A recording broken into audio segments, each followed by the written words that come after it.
Welcome back.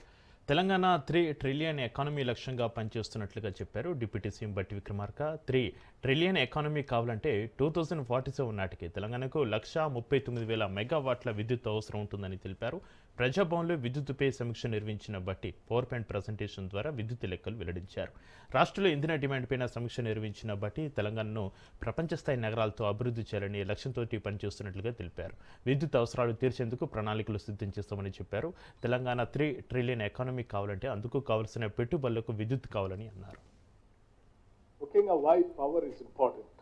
ఏ development సంబంధించినటువంటి economy అయినా అనుకున్న స్థాయిలో అభివృద్ధి చెందాలి. ఉదాహరణకి మ్యానుఫ్యాక్చరింగ్ సెక్టర్ కానీ, టెక్నాలజికల్, రోబోటిక్స్, స్మార్ట్ డివైసెస్, ఆ సర్వీస్ సెక్టర్లో infrastructure, hospitals, transportation, water supply, అట్లాగే అగ్రికల్చర్ సంబంధించి వీటన్నిటికి కూడా పవర్ అనేది అత్యంత ప్రధానమైనటువంటి అంశం. ప్రొజెక్షన్స్, ప్లాన్స్, ఉదాహరణకి మూసీ రిజర్వేషన్ కావచ్చు, ఫ్యూచర్ సిటీ కావచ్చు, లేకపోతే ఇక్కడ దావోస్కి వెళ్ళి ముఖ్యమంత్రి గారు, ఇండస్ట్రీస్ మంత్రి గారు రకరకాల అగ్రిమెంట్లు ఎంఓయూలు చేసుకొని ఇక్కడ తీసుకొచ్చే ఇండస్ట్రీస్ కావచ్చు, లేకపోతే మ్యాక్సిమం వాళ్ళు దృష్టి పెట్టిన డేటా సెంటర్స్ కావచ్చు.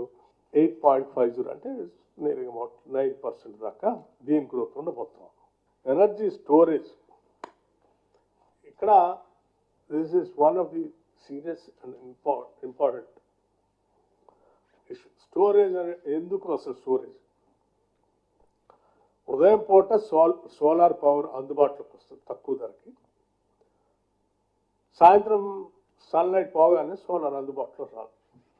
సరే, ఉత్పత్తి చేసినటువంటి సోలార్ మొత్తాన్ని డే టైం వాడుకుంటే ఆ సాయంత్రం పీక్ అవర్స్లో మనం కరెంట్ వాడుకోవడానికి అవకాశం ఉండదు. కాబట్టి previous government has not plan anything.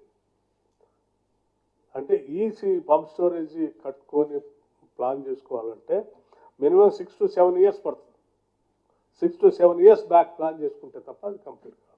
So the state government is planning for all these things. గతంలో ఉన్నటువంటి పెద్దలు కానీ, అవగాహన లేనటువంటి నాయకులు కానీ రాష్ట్ర అభివృద్ధి గురించి ఆలోచన చేయకుండా గాలికి వదిలేస్తే అట్లా కాదు నాన్న. ఈ రాష్ట్రం చాలా స్పీడ్గా ఎదుగుతూ ఉంది. 10% మేము వచ్చిన దాంట్లోనే 1 yearలోనే గ్రోత్ వచ్చింది. సెంట్రల్ ఎలక్ట్రిసిటీ వాళ్ళు చెప్తా ఉన్నారు.